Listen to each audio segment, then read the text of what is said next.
This is Mr. Eugene, and today we're going to talk about something every modern man needs to understand. Not to become bitter, not to become resentful, but to see the dating world with clarity instead of confusion. Because in the last decade, something important happened. Men finally gained access to real information about female selection. Not surface-level quotes, not vague advice. Actual data, actual behavior studies, actual observable patterns.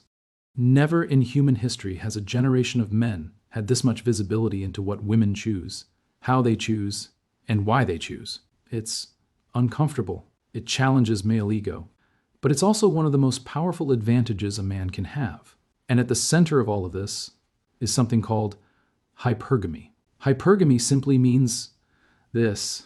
Women prefer to date up in competence, up in emotional maturity, up in earning potential, up in social value, up in physical capability, and whether a man likes this or not does not change its reality.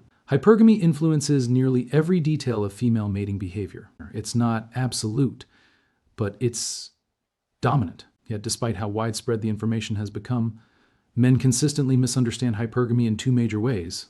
And both misunderstandings are sabotaging their lives, their confidence, and their mental health. Let's break them down with real-world clarity.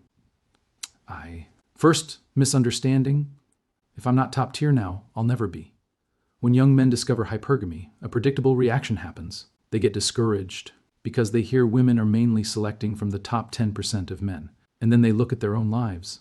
They weren't top 10% in high school. They weren't top 10% in college. They weren't top 10% socially, physically, or financially. So they assume they never will be. This is where most men underestimate themselves in a catastrophic way, because unlike women, a man's value curve goes up over time. If he grows, study after study confirms this. Men peak later than women in almost every metric tied to desirability. A man can radically change his social value between age 20 and 40. Most millionaires are self-made and hit wealth after 40. Men gain emotional stability with age, which women heavily prefer. Men become more attractive as they master competence. This means a man at 20 is not even remotely the same man at 35, if he grows. Yet many men believe hypergamy is a static judgment. You're not top 10%, so you never will be. No, hypergamy is seasonal, and men develop slowly. The real misunderstanding is this: hypergamy does not reward women. Hypergamy rewards the men who rise. A top-tier man is not a gift to women. He is the result of a man who has built himself. And the payoff is not the woman. It's the transformation. Becoming stronger benefits you. Becoming wealthier benefits you. Becoming respected benefits you. Becoming disciplined benefits you. Women can only benefit indirectly, and only if you allow them access. Hypergamy is not a system that strengthens women. It's a system that pushes men to evolve into their highest capability. Second misunderstanding: if I meet the criteria, women will automatically choose me. This is where the other group of men get blindsided. These are the men who hear what women prefer and think, all right, perfect. I'll get fit. I'll make money. I'll build status. And then women will reward me with attention, sex, and relationships. This is masculine logic. Linear logic: cause, effect, effort, reward. But women do not function through masculine logic. Meeting hypergamous criteria makes you more visible, not more inevitable. A man can have a six-pack, a six-figure income, a high-status career, a strong social circle, a luxury lifestyle, a clean brand, great grooming, and still sit alone at a bar all night. Why? Because every new woman resets the game. You don't get credit for the years you spent building yourself. To her, you begin at zero. She's thinking, do I feel safe? Do I feel comfortable? Is he socially aware? Does he talk like he understands women? Does he know how to lead a conversation? Does he make me feel feminine? Do I feel a spark? Is he hiding something? If even one of those answers feels wrong, the opportunity disappears instantly. Actual dating data shows women reject men faster than men reject women. Women eliminate options earlier in conversation. Women require emotional comfort before physical intimacy. Women evaluate subconscious cues men don't even notice. Men think, I built myself. Why isn't she interested? Because hypergamy gives you a foot in the door, but seduction decides if you stay in the room.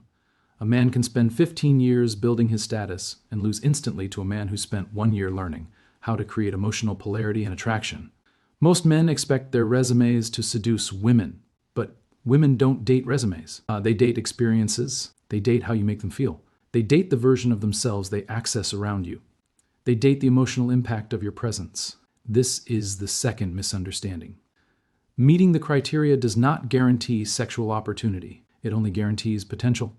Third, both misunderstandings lead men to the same outcome. Discouraged men say, "It's not worth trying." Overconfident men say, "If I can't hack the system, I'm done." Both groups walk away from dating entirely, and that's exactly what's happening in society right now. Record high male withdrawal from the dating market. Record low male interest in long-term relationships, growing indifference toward marriage, increased isolation. A rise in men choosing productivity over partnership. And the tragic part? All of it is based on misunderstandings. Hypergamy is not your enemy. It's not a wall blocking you. It's not a rigged game. It is simply the selection mechanism of the female sex. And when you understand it deeply, it stops being an obstacle and becomes a map.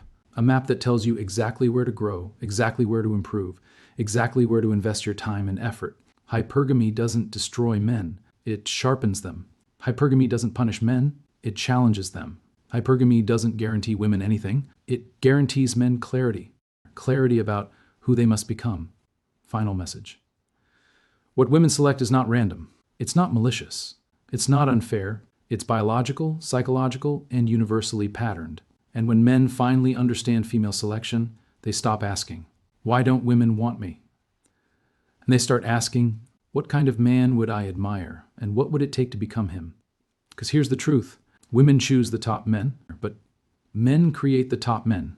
And that is the most empowering truth of all. If this message opened your eyes, don't forget to like, share, and subscribe for the next soft truth.